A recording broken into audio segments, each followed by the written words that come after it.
ഇനിയാണ് കഥ ആരംഭിക്കാൻ പോകുന്നത്. മിന്നുന്നതെല്ലാം പൊന്നല്ല എന്നല്ലേ പഴഞ്ചൊല്ല്. പക്ഷെ ഇവിടെ മിന്നുന്നതെല്ലാം പൊന്നാണ്. ഈ കാണുന്നതെല്ലാം പ്യുവർ ഗോൾഡിൽ ഉണ്ടാക്കിയിരിക്കുന്നതാണ്. ഈ നെറ്റിപ്പട്ടം പോലെ കിടക്കുന്നതൊക്കെ മാലയാണത്ര. എനിക്കിതൊക്കെ കണ്ടപ്പോൾ ഗോൾഡിൻ്റെ എക്സിബിഷൻ പോലെയാണ് തോന്നിയത്. ഇതപ്പോൾ വേറെ എവിടെയും അല്ല, ദുബായിലെ സിറ്റി ഓഫ് ഗോൾഡ്, അതായത് ഗോൾഡ് സൂക്ക്. ഞാൻ കഴിഞ്ഞ വീഡിയോയിൽ പറഞ്ഞില്ലേ, ക്രീക്ക് ക്രോസ് ചെയ്ത് നമ്മൾ ഗോൾഡ് സൂക്കിലേക്ക് എത്തിയെന്ന്. ഈ ഗിന്നസ് വേൾഡ് റെക്കോർഡ് എന്തിനാണെന്നറിയോ? ദേ ഈ വലിയ വളക്ക്, സോറി മോതിരത്തിന്. കണ്ട വള പോലെ ഇരിക്കുമെങ്കിലും അതൊരു മോതിരമാണ് ഗൈസ്. പിന്നെ ഞാൻ അവിടെ വട്ടത്തിലും നീളത്തിലും ചരിഞ്ഞും കിടന്നും ഇരിക്കുന്നതൊക്കെ ഗോൾഡ് കണ്ടു. എനിക്ക് ഗോൾഡിനോട് ഒരു താല്പര്യമില്ലാത്തത് കൊണ്ടാണോ ഇവരുടെ ഒന്നും ഭംഗി എനിക്ക് തോന്നാത്തത് കൊണ്ടാണോ എന്നറിയില്ല, ഇതൊന്നും കണ്ടിട്ട് വാങ്ങിക്കാനൊന്നും എനിക്ക് തോന്നിയില്ല. ഞാൻ പറഞ്ഞില്ലേ, ഒരു ഗോൾഡിൻ്റെ എക്സിബിഷൻ, അങ്ങനെ എനിക്ക് തോന്നിയത്. പക്ഷെ ഇതെല്ലാം അറബികൾ വാങ്ങിക്കൊണ്ട് പോകുന്നതാണ് കേട്ടോ.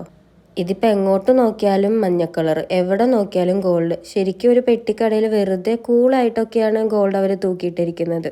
ഇവിടെ നിന്ന് മേടിച്ചുകൊണ്ട് പോയി നാട്ടിൽ കൊണ്ടുപോയി വിറ്റാലും നമുക്ക് അത്യാവശ്യം ഒരു ഡിഫറൻസ് ഒക്കെ കിട്ടും. എന്തായാലും ഇത് ഒരിക്കലെങ്കിലും വന്നൊന്ന് കാണേണ്ട കാഴ്ച തന്നെയാണ്. നമ്മുടെ ഈ കേരളത്തിലെ കെട്ടിപ്പൊതിഞ്ഞ് സൂക്ഷിച്ച് ഒരു ജ്വല്ലറി വെക്കുന്ന ഗോൾഡാണ് ഇവരിങ്ങനെ വെറുതെ സ്ട്രീറ്റിലിട്ടിരിക്കുന്നത്. പിന്നെ ഗോൾഡിന് കണ്ണ് കിട്ടാതിരിക്കാൻ വേണ്ടിയിട്ട് ഇടയ്ക്ക് ഡയമണ്ട്സും പേൾസും എല്ലാം ഉണ്ട്. ഞാൻ കുറച്ച് ഡയമണ്ട് ഫാൻ ആയതുകൊണ്ട് കുറേ ടൈം ഞാൻ അവിടെയാണ് സ്പെൻഡ് ചെയ്തത്. നമ്മുടെ നാട്ടിലൊക്കെ ഇങ്ങനെ താഴെ വെച്ചിരിക്കുന്നത് ഒന്നെങ്കിൽ പച്ചക്കറി അല്ലെങ്കിൽ എന്തെങ്കിലും ടോയ്സ് അല്ലേ. പക്ഷെ ഇവിടെ അങ്ങനെയല്ല. അങ്ങനെ നടന്ന് പരിചയമുള്ളൊരു പേര് കണ്ടു. കേരളത്തിലെത്തിയ പോലെ ഒരു ഫീലിങ്. ഇത് കണ്ടപ്പോൾ അയ്യോ എൻ്റെ മിക്സി, അയ്യോ എൻ്റെ ഫ്രിഡ്ജ് എന്ന് തോന്നിയിട്ടോ. കാരണം അവിടെ ഉണ്ടായിരുന്നത് കൂടുതലും ട്രഡീഷണൽ ജ്വല്ലറീസാണ്, അതായത് നമ്മുടെ കേരളത്തിലെ ജ്വല്ലറീസ്. നാട്ടിലത്തെ വെച്ച് നോക്കുമ്പോൾ ഇവിടെ ഗോൾഡിന് കുറച്ച് പൈസ കുറവാണ്. ഒരുപാടല്ല, എന്നാലും കുറച്ച് കുറവുണ്ട് പൈസക്ക്. ഇതൊന്നും കണ്ടിട്ട് വാങ്ങിക്കാൻ തോന്നുന്നില്ല എന്നുള്ളതാണ് വേറൊരു കോമഡി. ഒരുപാട് ടൂറിസ്റ്റ് ഇത് കാണാൻ വന്നിട്ടുണ്ട്, വാങ്ങിക്കാൻ വേണ്ടിയിട്ടല്ല, ജസ്റ്റ് ഇതൊന്ന് കാണാൻ വേണ്ടിയിട്ട്. നല്ലൊരു എക്സ്പീരിയൻസ് ആണ് ഇവിടെ നടന്ന് ഈ ഗോൾഡൊക്കെ ഇങ്ങനെ രണ്ട് സൈഡിലും, ഈ സ്ട്രീറ്റിൻ്റെ രണ്ട് സൈഡിലും ഗോൾഡൊക്കെ വെച്ചിരിക്കുന്നത് കാണാനായിട്ട്. അതും എന്തൊക്കെ ഷേപ്പിലാണ്. നമ്മൾ ഇമിറ്റേഷൻ ആയിട്ടല്ലേ ഓരോ ഷേപ്പിൽ ഗോൾഡ് ചെയ്ത് കണ്ടിട്ടുള്ളൂ. ഇത് പ്യുവർ ഗോൾഡ് വെച്ചിട്ട് ആദ്യമായിട്ടല്ലേ കാണുന്നത്.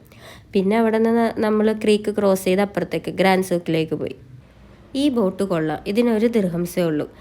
നല്ല രസമാണ് ഇതിനുള്ളിൽ നിന്ന് പോകാൻ വേണ്ടി, ആ കാറ്റത്തൊക്കെ. അങ്ങനെ അപ്പുറത്തെത്തിയപ്പോഴാണ് ഒരു ബോട്ടിൽ നിറച്ച് ലൈറ്റിട്ട് പോകുന്നത് കണ്ടത്. ബാക്കി വിശേഷം അടുത്ത വീഡിയോ പറയാം. അപ്പോൾ ഓക്കെ, ബൈ.